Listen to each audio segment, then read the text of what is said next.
Hello everyone, welcome back to this series West of GMAT. Today I have another critical reasoning question for you.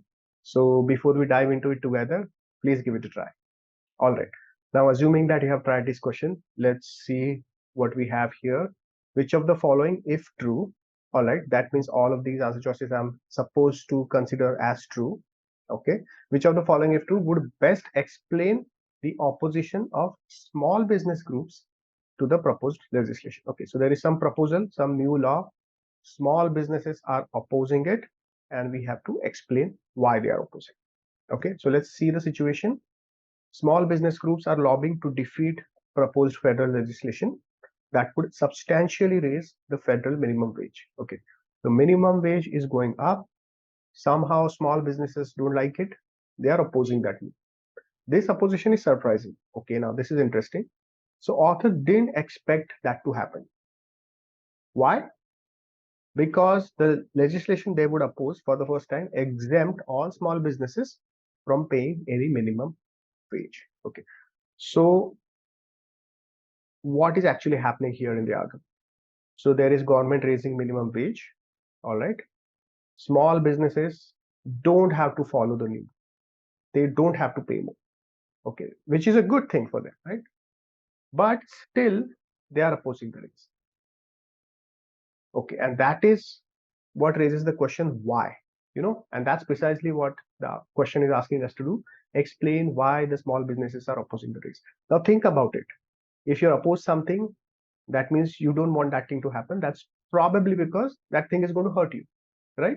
So one reasonable expectation we can have is that there has to be some negative impact on small businesses because of this raise, right? So in the correct answer choice, we look for why the move will financially hurt the businesses, even if the businesses don't have any obligation to follow the rule. Okay, now with that understanding, let's look at the answer choices. Under the current federal minimum wage law, okay, most small businesses are required to pay no less than the minimum wage. Okay, let's understand this a little bit. No less than the minimum wage. Some people have some problem understanding this. Required to pay no less than the minimum wage. That means you are paying at least the minimum. Okay, so let's get rid of this. Let's write it like this, at least the minimum wage, right? So currently small businesses are paying the minimum wage. That's what it is saying. We already know that, right? Because only in the future they are going to be exempted. Currently they are not exempted. That means currently they are paying. Okay, but then does that explain any negative financial burden on them after the new law will come in? No, this is only talking about the current situation. It doesn't say anything about how the move will affect the small businesses negatively, right? So this doesn't actually provide any explanation. Again, we are trying to find out something like a financial burden on small businesses, something like that. So this doesn't talk about that. Okay, let's move on. In order to attract workers, small companies must match the wages offered by their large competitors. Okay, and these competitors would not be exempt under the new laws. Okay, now this is interesting. So what we are saying is that there are these small businesses and there are these big businesses.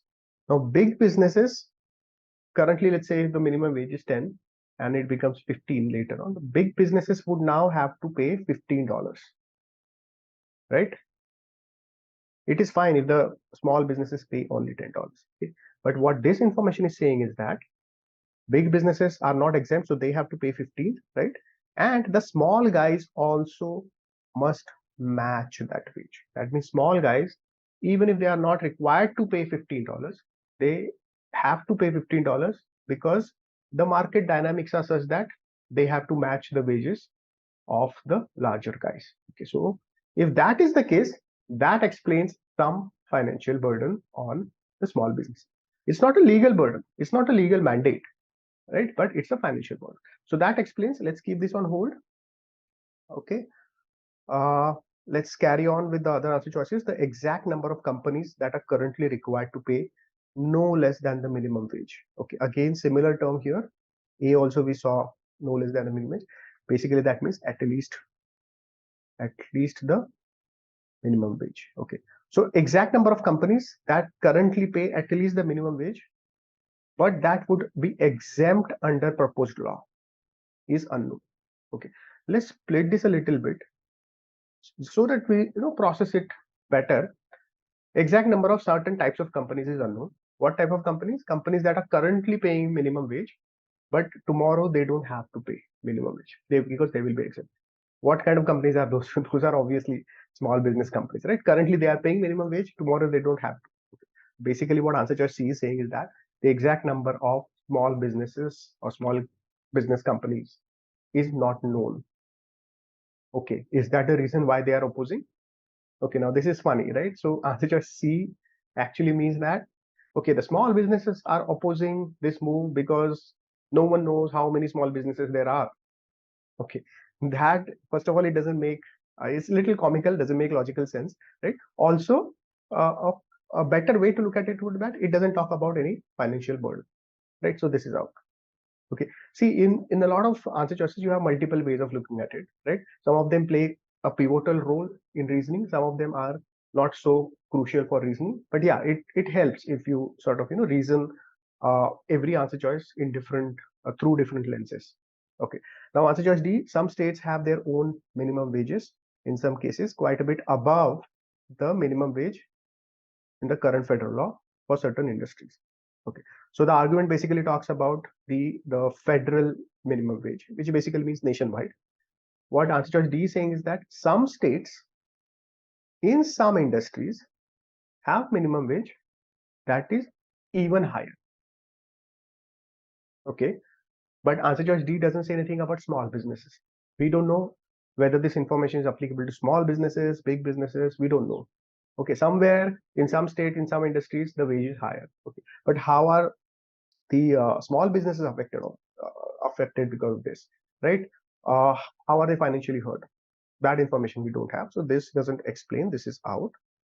Okay, now E, service companies make up majority of small businesses. Okay, that means most of small businesses are service companies. Okay, they generally employ more employees per dollar of revenue than retail or manufacturing. Okay, so what is this term, more employees per dollar of revenue? Okay, so that means for, let's say, $100 of revenue, these are service companies and these are other companies. Here they may be having 100 employees, service companies, whereas other companies may be having only 50 employees for $100 of revenue. Okay, so this is kind of the table, right? Okay, employees, more employees per dollar of revenue, more employees, 100 versus 50 per dollar of revenue. Okay, does that say anything about the wages? First of all, okay, the whole argument is about wages and how the wages are bad for small businesses. Okay, or rather how the wage increase is bad. Okay, this doesn't talk anything about wages, right? Revenue by employee does not mean wages, right? So we don't have any relevant information. The only thing that is relevant here is small businesses. Majority of small businesses are service companies. That's the only relevant thing, but even that doesn't explain anything about financial burden, right? So this is out. Okay, so the best answer we have is B, right? So fairly intense question in terms of reasoning, right? But if you know what to expect in the correct answer choice, I think it is pretty straightforward, right? So I hope you had some learning and all the best.